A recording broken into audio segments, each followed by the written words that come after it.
Good morning, good morning. Ang gawin natin yon ngayon mga idol ay magpitas tayo sa ating upo. Kasi yung upo natin ay oversized na ngayon. Araw ng Lunes. Kasi bukas mga idol ay i-deliver natin. So kailangan ay nasa tamang sizes siya. So magpitas tayo ngayon. Unahin lang natin yung mga medyo malaki mga idol. So kung natatandaan nyo pa yung dati kong video na in-upload na yung binagsak namin yung upo mga idol, ay ito pa yun. So buti nga medyo tumaas ng presyo, kaya inalagaan namin. At saka mayroon kaming bagong tubo, ay hindi gaanong marami mga idol, pero at least panglaban po sa summer. So summer po dito sa Masbate ngayon, dito sa ay hindi na po nagkakaroon ng ulan. So hindi po masyadong nakaproduce tayo ng mga gulay mga idol, kaya ang ating mapoproduce yung mga mapiling gulay mga idol. Katulad ditong upo mga idol ay isa sa mga gulay na pwede patuloy na bigay ng bunga sa atin kahit tagtuyo. Kasi alam nyo mga idol, ito yung upo ay hindi masyadong maalagaan, at diligan mo lang na abono, kahit paminsan ka lang mag-spray pwede na. Kahit ngayon ay dito tayo sa kanyang presyo, ay ang presyo ngayon sa market mga idol, kinukuha dito sa amin Git Farm, ay nasa 10 per kilo. Kaya pwede na mga idol pag ganito yung kilo ng ating gulay na upo. Kaya yung upo na dati ay binagsak namin, ay talagang sinadya namin mga idol, kasi over supply na siya, at saka hindi na talaga makayanan sa market kasi sabay-sabay ng upo dito sa Masbate. Kaya ang upo namin binagsak namin mahigit kalahating tulin mga idol. Kaya ang gawin natin, magpitas tayo ngayon para makulik natin yung mga nasa tamang size na mga idol. Kaya mas maganda na tong presyo na to, kasi dati mga idol ay 7 pesos per kilo. Yun na po ang tanging na namin sa pero at least hindi naman tayo malulugi, kasi wala naman tayong gaanong gasto dito sa ating tanim na upo mga idol. Yun, nagpipitas na si partner. So tingnan natin sa loob kung mayroon tayong makikita, o marami ba o kunti ba. So proceed na tayo mga idol, let's go. So ito yung mga upo namin mga idol. So kukuha muna tayo ng lalagyan. Sana po yung isa andun pa. So nagpipitas na yung mga kasama natin dito sa loob. Kung natatandaan nyo pa yung upo nito mga idol, ay kung kailan nagsisimula, matagal na po, ay kung hindi ko nagkakamali ay December pa po sinumula namin ang pagbunga nito, at December pa din na pitas na kami dito mga idol. Hanggang January ay nasa March na tayo ngayon. Kaya salamat sa Panginoon, kahit papaano mga idol ay tuloy-tuloy ang pag-harvest natin. O kaya minsan nadadaanan tayo ng mababang presyo, pero okay lang yon, kasi malalagpasan natin at darating yung panahon na aakyat yung presyo. Kahit hindi gaano kamarami yung upo natin mga idol, at least nagbigay naman ng bunga. Yun mga idol, parang na aabot na sa lupa, dahil po sa ito partner, hindi na to pwede, malaki naman to. Bukas, okay, ito bukas na to mga idol, kasi alanganin sa size. So bukas kasi bukas tayo magde-deliver, bukas yung pick up sa ating buyer mga idol, ay madadagdagan pa ito ng kanyang kilo, no? So ganyan yung mga techniques mga idol. Pag yung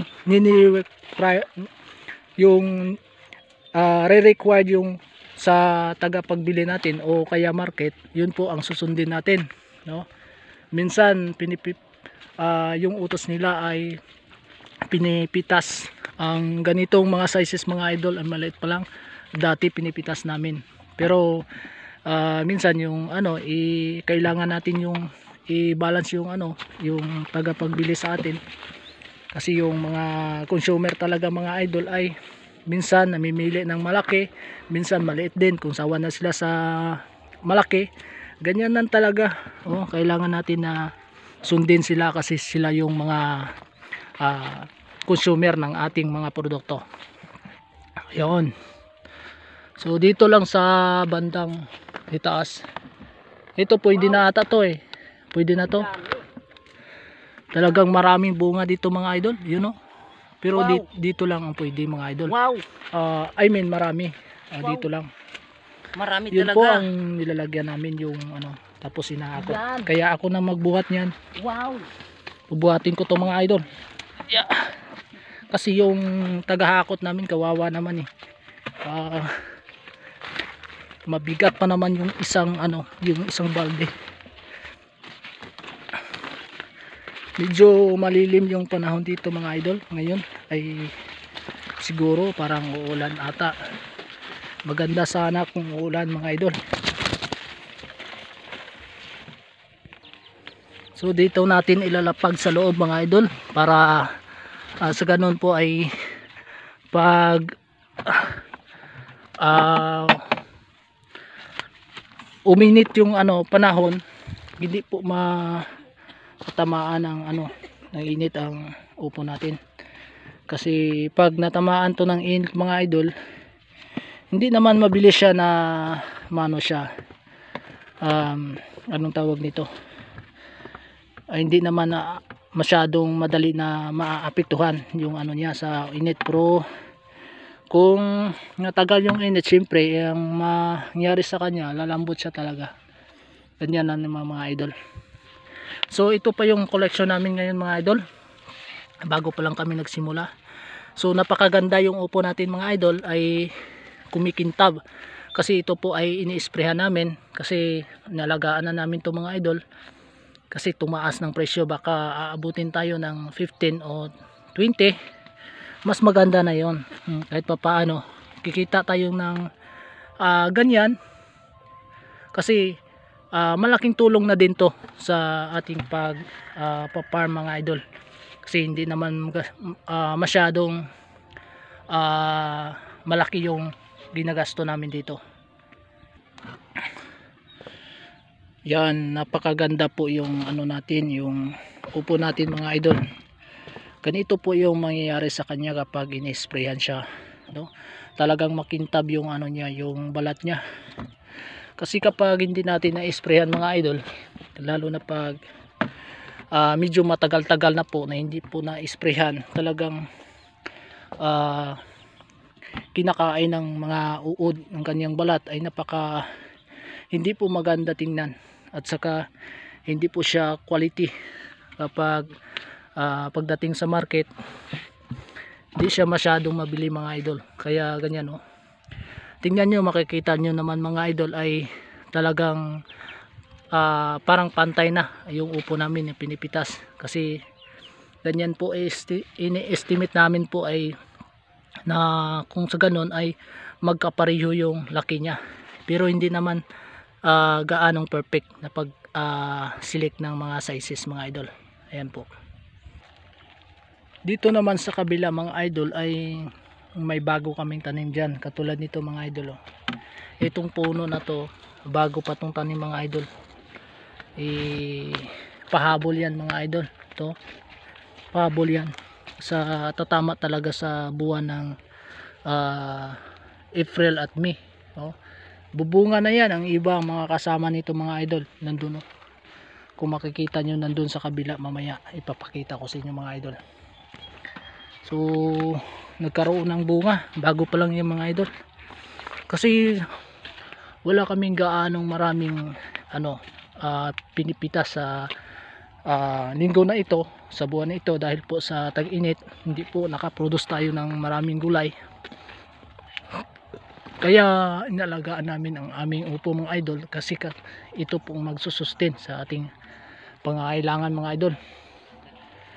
like sa bigas. Napakamahal pa naman ang bigas ngayon mga idol.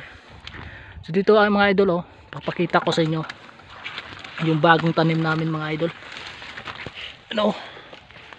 Dito na side mga idol, napakadami doon sa bandang doon banda talaga. Dito mga idol, yun yung bagong tanim namin. Kung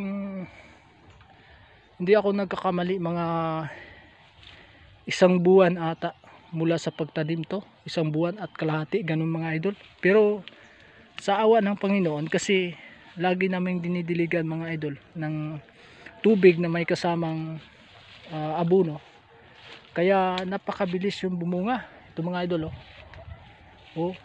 yun ayan.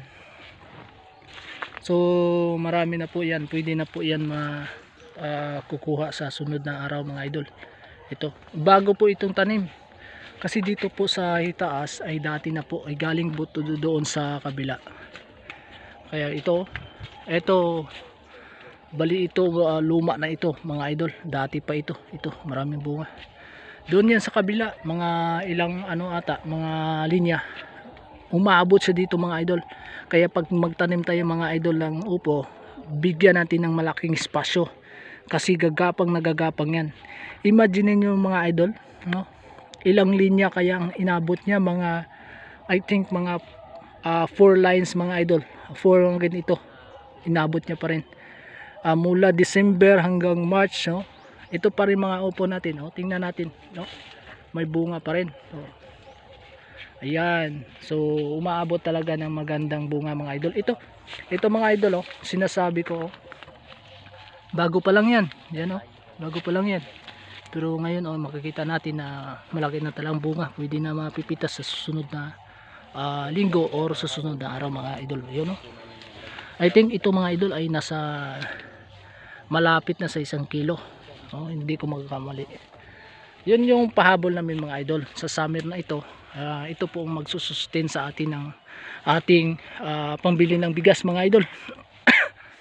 Kasi mahalaga, ang importante talaga, may presyo pa naman ang mga bigas ngayon mga idol. Pag wala tayong pambili ng bigas, paano na lang tayo?